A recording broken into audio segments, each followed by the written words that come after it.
sedekah walaupun kepada binatang. Okay, ada satu hadis daripada Nabi SAW daripada Abu Hurairah bahawa Rasulullah SAW bersabda, yang bermaksud ketika ada seorang lelaki sedang berjalan di suatu jalan, ia merasa sangat haus, lalu ia menemukan sebuah sumur, kemudian dia turun ke dalamnya, lalu ia minum dan kemudian keluar. Tiba-tiba ada seekor anjing yang menjulurkan lidahnya. Macam tu kan? Buruknya rupa. Okay. Akibat kehausan, ia terpaksa makan tanah lembab. Maksudnya sebab anjing tu sangat haus, dia terpaksa makan tanah lembab untuk menghilangkan kehausan dia. Lalu orang tu bila mana dia melihat anjing tersebut, dia berkata apa? Anjing ni kehausan seperti yang aku alami. Dia rasa, dia sensitif terhadap perasaan anjing tersebut.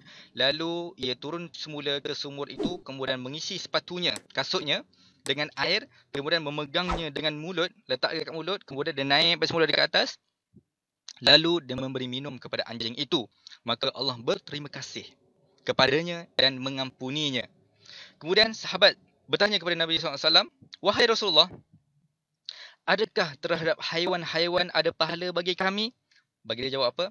Pada setiap makhluk hidup mendapat pahala. Maksudnya apa? Walaupun yang kita sedekahkan itu bukan kepada manusia, tetapi kepada binatang, itu juga dikira sebagai sedekah dan itu juga akan menghasilkan pahala dalam kehidupan kita. Baik, dan saya nak fokuskan dekat sini, mengampuninya. Bila mana kita memberi makanan atau minuman kepada binatang, kepada binatang lah especially kan, maka Allah Subhanahu Wa Taala menawarkan pengampunan dalam kehidupan kita. Tuan-tuan dan puan, pengampunan ini bukan satu perkara yang kecil, bukan satu perkara yang remeh. Allah kata apa dekat Al-Quran? Wasari'u ila maghfiratin min rabbikum wa jannatin 'arduhas samawati wal ard u'iddat lil muttaqin. Dan berlumba-lumbalah kamu terhadap pengampunan daripada Allah Subhanahu Wa Taala, pengampunan daripada Tuhan kamu. Wa jannatin, dan surga yang seluasnya langit-langit dan bumi. U'iddat lil muttaqin, disediakan kepada orang-orang yang bertakwa. Tuan-tuan dan puan, kehidupan kita sudah banyak sangat salah-salah yang kita lakukan, betul? Kalau kita tengok pagi tadi sebagai contoh, sebelum kita bangun untuk solat subuh, dah berapa banyak dah kesalahan-kesalahan yang kita lakukan dan dikira sebagai dosa. Jadi kita sangat memerlukan kepada pengampunan daripada Allah Subhanahu Wa Taala. Dan mungkin dengan asbab kita memberi makan kepada binatang-binatang yang ada di sekitar kita sebagai contoh, Allah Subhanahu Wa Taala menurunkan pengampunan dalam kehidupan kita. Macam tu. Okey?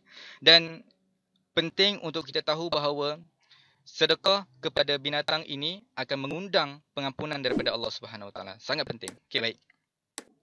Next, so apa tindakan kita yang kita boleh ambil daripada hadis ni? Kita tengok. Yang pertama, pelihara binatang. Ni saya punya tindakan sendirilah kan. Pelihara binatang. Saya letakkan kurungan kat sini bagi yang sukalah.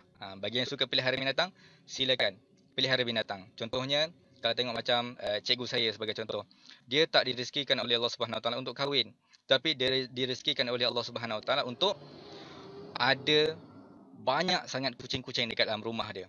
Kalau masuk dekat rumah dia tu macam tak boleh pijak dah lantai sebab banyak sangat kucing. Macam tu kan. Mungkin rezeki dia bukan dari sudut suami, tetapi rezeki dia ialah dari sudut binatang-binatang peliharaan di rumahnya. Bayangkan tuan-tuan dan puan, setiap kali dia bagi makan kepada kucing-kucing tersebut, pengampunan Allah turun kepada cikgu saya tu, masya-Allah. Jadi begitu cara Allah nak muliakan seorang yang memuliakan binatang peliharaannya, masya-Allah.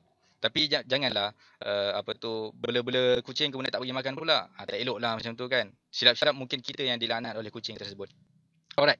Kemudian yang kedua, kalaulah kita tak mampu untuk pelihara binatang, mungkin rumah kita kita takut rumah kita tu nanti jadi berbau ke dan sebagainya. Tak perlu pelihara binatang, tetapi apa yang kita boleh buat ialah sediakan makanan untuk diberikan kepada binatang. Macam tu. Okey? Contohnya dekat kedai runcit ada banyak jual Whiskas, kan Whiskas ataupun Friskies. Belilah RM1, RM2, RM4, RM5, belilah makanan binatang tersebut, kemudian berilah kepada kucing-kucing yang ada, kucing-kucing gelandangan tu. Kan bagilah makan dekat mereka. Kerana apa? Kerana mereka sangat memerlukan kepada makanan. Bagilah makan kepada mereka dan harap-harapnya dengan cara kita memberi makan kepada kucing-kucing tersebut, Allah Subhanahu Wa Taala akan memberikan pengampunan dalam kehidupan kita.